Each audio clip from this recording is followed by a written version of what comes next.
कैसा पूरा एक्सपीरियंस रहा? पूरा एक्सपीरियंस बहुत अच्छा था क्योंकि इन लोगों के साथ मैं काफ़ी पहले भी काम कर चुका हूँ, तो हमारी एक ट्यूनिंग है। तो कंपोज़र की और राइटर की जब एक ट्यूनिंग होती है ना, तो गाना आधा तो वहीं ईजी हो जाता है बनाना। और धुन इतनी अच्छी थी, इतने अच्छे मेरा सवाल एक आपसे है before we go ahead. गाना डिजिटली ऑर्गेनिकली ग्रो करना बहुत बड़ी बात होती है. इस Yeah. गाने में वो प्यार मिला. How proud are you about that? इस वाले गाने के लिए यार, जब हम कोई मेहनत करते हैं कि इतने लोग जुड़ते हैं ना साथ में, उसका ऐसा रिजल्ट मिलता है तो खुद का कॉन्फिडेंस भी बूस्ट होता है और आपको बहुत अच्छा लगता है कि आपको अगला गाना उससे भी अच्छा लिखने का, अगला काम उससे अच्छा करने का मन करता है। और ये चीज़ इंस्पायर करती है जब लोग अच्छा बताते हैं काम को और गाना चलता है, तो वो बहुत ज़रूरी है सर। शेखर, इतना प्यार मिल रहा है आपको गाने से. What do you have to say? How what are your emotions right now? बहुत मैम, एक्चुअली मैं बहुत थैंकफुल हूँ कि गाने को इतना प्यार दे रहे हो सब लोग। और बहुत नर्वस भी हूँ कि ऐसा गाना एक तो इन्होंने लिखा और ऐसा गाना कंपोज किया, डायरेक्ट किया और एक्टिंग की। तो बस मैं ये कहना चाहूँगा कि थैंक यू सो मच इतना प्यार देने के लिए। और बस ऐसे ही आप लोग सब प्यार देते रहो और गाना सुनते रहो। गाना बनने में एक कौन सी चीज़ आपको सबसे मुश्किल लगी? The whole process of making the song. सबसे मुश्किल तो डांसिंग ही लगी और तो कुछ नहीं लगा। तो उसके लिए काफ़ी प्रिपेयर भी किया, बट हाँ, थोड़ा बहुत कर ही लिया जैसा आया। और आपने सोचा था आप फीचर करेंगी अविनेश और नहीं नहीं, जर्नी? कभी भी नहीं सोचा था कि फीचर ऐसे करूँगा। सिर्फ गाने का ही सोचा था, बट हमारे डायरेक्टर साहब ने बोला कि नहीं आप कर सकते हो, तो इसलिए फिर मुझे लगा कि ठीक है, लेट्स ट्राई। आपने इतने गाने किए हैं, looking so beautiful in the song. एक memory जो इस गाने की आप अपने साथ रखें.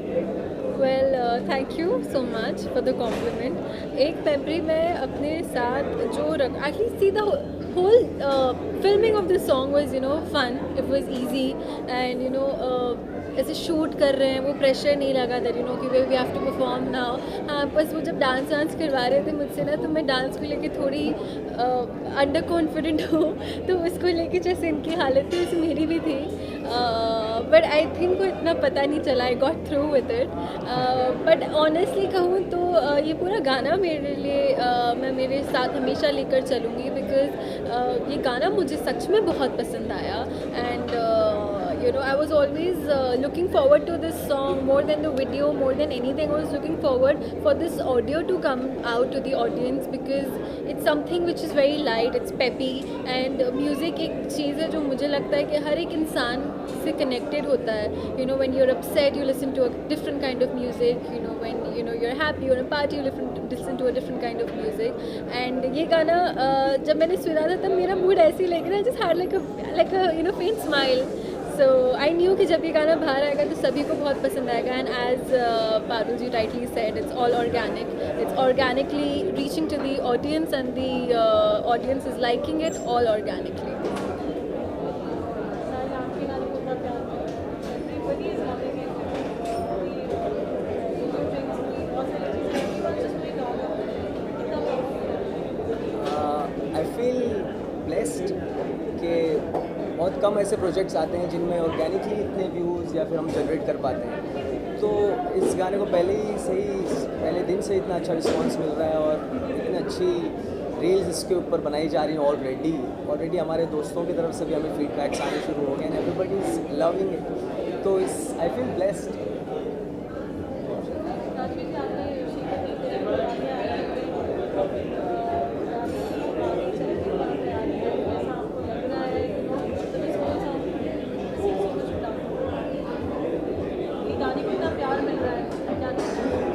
गाना जब बनाया इतना अच्छा है, ऑडियो इतना अच्छा बना हुआ है, और ऑब्वियसली मेरे पास भी प्रेशर था कि जब ऑडियो इतना अच्छा है तो वीडियो भी उसको जस्टिस करना चाहिए। तो फिर हमने गोवा प्लान किया था, पहले शायद हम हिमाचल करने वाले थे, लेकिन हिमाचल की सिचुएशन थोड़ी अच्छी नहीं है, तो हम इसके कारण हम गोवा गए।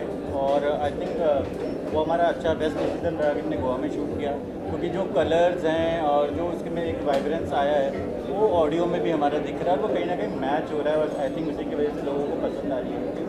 और मुझे लगता है अभी एक दिन हुआ है, ये गाना बहुत आगे जाएगा, ये बहुत ऊपर जाएगा स्लोली और बहुत आई थिंक मिलियंस टच करेगा।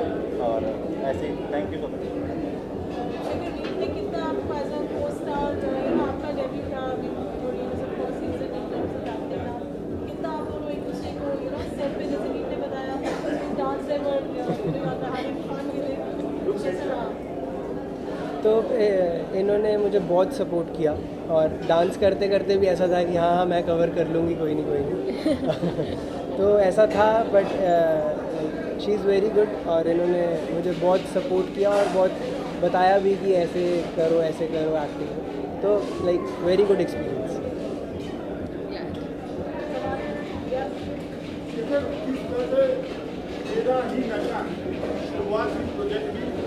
अनुभव रहा कुछ इंटरेस्टिंग किस्से या बातें होगी तो शेयर करना चाहिए आप लोगों को? बस ये मैं कहूँगा कि लाइक हम घर पे चिल कर रहे थे और चिल करते करते ये गाना बन गया, तो उसके बाद फिर हम गए और इनको कहा कि आप इस गाने में जान डाल दो, तो इन्होंने वो जान डाल दी और आज ये गाना आप लोग सुन रहे हो। शेखर आप बहुत अच्छे सिंगर हैं, वीडियो देखा हमने,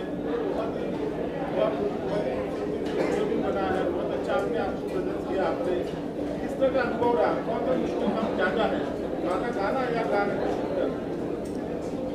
मुश्किल तो कोई काम नहीं होता अगर आप उसको दिल से करो, मुझे ऐसा लगता है। बट हाँ मेरे लिए फ़र्स्ट टाइम था एक्टिंग करना और डांस करना, तो थोड़ा डिफ़िकल्ट था, बट हाँ अब कॉन्फिडेंस आ गया कि मैं आगे मैनेज कर लूँगा। जैसे आपने मान लिया कि कॉन्फिडेंस आ गया है, हाँ भविष्य में अगर कोई अच्छा किरदार कोई रोल मिलता है आपको तो एक्टिंग करना भी पसंद करेंगे क्या? वो डिपेंड करता है, अभी तो मेन फोकस तो सिंगिंग ही है और वो सपना गाना ही है, बाकी एक्टिंग देखेंगे जब अगर लगा तो उसको भी करेंगे। सोशल मीडिया आजकल एक इतना बड़ा प्लेटफॉर्म बन चुका है जहाँ पर हर दिन हर रोज पता नहीं कितने गाने आते हैं और कितने सफल हो पाते हैं, कितने नहीं हो पाते। इस कंपटीशन में एक प्रोफेशनल जो कलाकार होता है उसके लिए कितना मुश्किल या कितना आसान होता है, क्योंकि कंपटीशन बहुत बड़ा है। अब आपके वीडियो को, आपके गाने को आइडेंटिटी मिली, मुझे लगता है बहुत मुश्किल है आज के टाइम में लाइक सरवाइव करना, बट हमने गाना बनाया तो वो लोग प्यार दे रहे हैं, तो शायद उस गाने में कुछ है तभी लोग उसको प्यार दे रहे हैं। और वैसे मैं ये कहना चाहूँगा कि जितने लोग हैं सब अगर कोई ढंग से मेहनत करे तो फिर इन सब चीज़ों से कुछ नहीं होता, वो वैसे ही आपका हो जाता है, गाना चल जाता है। मैडम आपसे सवाल है, गाने में आपने बहुत ही खूबसूरत लगी, किस तरह की तैयारी करनी पड़ी आपको या सेट पर जाते ही सारी चीज़ें इंस्टेंट हो गई? एक वक्त हुआ करते थे, कई टेक्स होते थे, कई टीम लगते थे, कई वक्त लगता था, लेकिन आज सोशल मीडिया का ज़माना है, काफ़ी चीज़ें इंस्टेंट हो जाती है। एक दिन में करने का अनुभव आपका कैसा रहा? ऑनेस्टली अगर टीम अच्छी हो तो एक दिन के अंदर ऐसा प्रोजेक्ट करना इट्स वेरी इजी। जैसे कि वो एक प्रेशर था कि हाँ एक दिन में शूट ख़त्म करना है, बट वो इतना प्रेशर नहीं था कि लंच ब्रेक लेने का टाइम नहीं है, टी ब्रेक लेने का टाइम नहीं है, वैसा वाला प्रेशर नहीं था। And it was only possible because the team that I was working with, be it him, be it our director, be it our DOP, be it anybody, they all were very professional and they knew what had to be done on set. बाकी as such मैंने जैसे अभी भी कहा कि मैंने set पे आके सिर्फ अपना काम किया है, असली मेहनत इन तीनों ने ही बैठ के की है, मैंने सिर्फ इन चारों ने की है। I was just a little part of it and I am glad to be a part of this project, जो कि इन चारों ने मिलके बहुत प्यार बहुत मेहनत से बनाया है। एंड जब कोई प्यार और मेहनत से चीज़ बनाता है तो वो चीज़ वैसे ही खूबसूरत बन जाती है। So even when I was working with them I could see the passion that they had for this song and that just gave me more energy even though धूप थी एंड गोवा में बहुत गर्मी थी, but I didn't feel any of that because the people around me, they were giving me all happy and positive vibes, so that kept me going throughout the day and एक भी moment dull नहीं था throughout the whole shooting of this song. जैसे कि ये गाना बिल्कुल डल नहीं है, वैसे ही पूरी शूटिंग के वक्त मेरे लिए कोई डल मोमेंट नहीं था and I'll just remember this song as a very happy memory. आज सोशल मीडिया का दौर है, ऐसे लगता है कि हर कलाकार, हर घर में एक आर्टिस्ट है, तो हर टैलेंट ऐसे में एज ए प्रोफेशनल एक्टर आपको कितना मुश्किल लगता है या कितना आसान लगता है कि काम मिलना इतने कंपटीशन के बीच में? वेल काम ऑनेस्टली कहूँ तो हमेशा से मिलना बहुत मुश्किल था। जैसे कि लोगों को लगता है कि बड़ी आसानी से मिल गया, बट मैंने भी बहुत मेहनत की है। मैंने जैसे कि my most talked about show if I talk about राब्ता, मैं उस शो के लिए 4 बार रिजेक्ट हो गई थी। तो मुझसे बेहतर कोई नहीं जानता, और तब तो सोशल मीडिया इतना ट्रेंडिंग में था भी नहीं। मैं आज से 5 साल पहले की बात कर रही हूँ। तब भी काम मिलना उतना ही मुश्किल था जितना कि आज मुश्किल है। मेहनत जब तक आप नहीं करोगे तब तक आप सफल नहीं होगे। एंड ज़्यादा से ज़्यादा इफ़ यू आर फेमस तो आपको शायद आपका पहला प्रोजेक्ट मिल जाएगा, लेकिन अगर आप में वर्क एथिक्स नहीं है, अगर आप का बिहेवियर राइट नहीं है, अगर आपका एटीट्यूड राइट नहीं है आपके काम को लेके, तो वो एक प्रोजेक्ट से ज़्यादा आगे नहीं बढ़ पाते आप।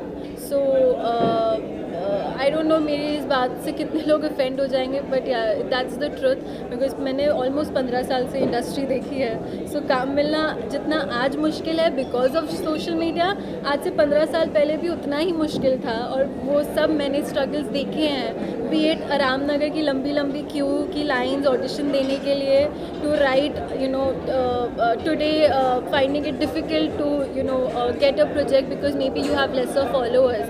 पहले वो लाइन थी वो इन जनरल फिजिकली लंबी होती थी, आज वो जो लाइन है वो फॉलोअर्स के ज़रिए लंबी हो गई है। फ़र्क सिर्फ इतना है मेरे हिसाब से। तो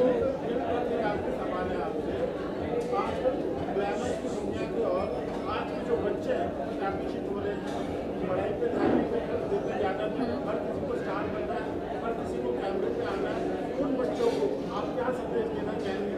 ये वर्ल्ड आपने करीब से देखा है, कितना सेफ है और एजुकेशन कितना इम्पोर्टेंट है? ऑनेस्टली सिर्फ इसकी नहीं बात करूँगी, बहुत सारी फील्ड्स होती, इंडस्ट्रीज़ होती है which is equally not safe.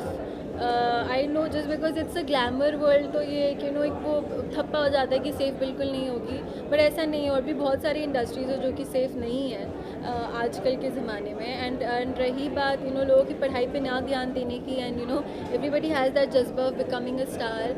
I just want to say that it's not very easy. And दूसरी बात यही कहूँगी दैट लाइफ में बैलेंस होना बहुत ज़रूरी है। अगर आप में वो बैलेंस नहीं है एक स्टार होने का और एक नॉर्मल इंसान होने का, तो फिर यू लूज़ योर माइंड। एक वक्त आएगा जब आप अपने आप को भूल चुके होंगे। सो इट्स वेरी इंपॉर्टेंट कि अगर आप सुपरस्टार हो तो वो आप सेट पे छोड़ के आओ, आप घर पे आके नॉर्मल इंसान बन जाओ। आई थिंक जब एक वो बैलेंस आ जाएगा, जैसे आज भी मैं जब नई काम कर रही होती, मैं घर पे बैठ के किताब आज भी पढ़ती हूँ। तो वो क्योंकि मेरे अंदर एक बैलेंस है कि हाँ मुझे स्क्रिप्ट के साथ साथ किताब भी पढ़ना उतना ज़रूरी है, because I need to have that knowledge. मैं सिर्फ एक्टिंग करती रहूँगी तो फिर I will not have knowledge. And जब तक आपके पास नॉलेज नहीं है, you can not be an actor, because for an actor you need to know everything, because you have to literally play roles, live lives that you've never even imagined of. तो पढ़ाई छोड़ देना या फिर पढ़ना लिखना छोड़ देना, I would not advise, but I mean, like, I followed my passion right from the age of 6, so, and it only happened because I had the right kind of parents, the right kind of mind frame to have that balance. तो अगर आप वो सीख लो, so I don't think so इतना मुश्किल होगा।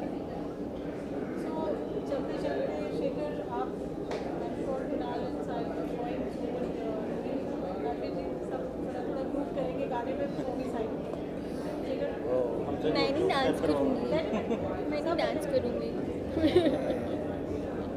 दीवाना मुझे तेरा बना ले, जी लेंगे थोड़ा इसी बहाने, आँखों से थोड़ी मुझे पिला दे, जी लेंगे थोड़ा इसी बहाने। ऐसा असर तेरा हो गया, पिए बिन मुझे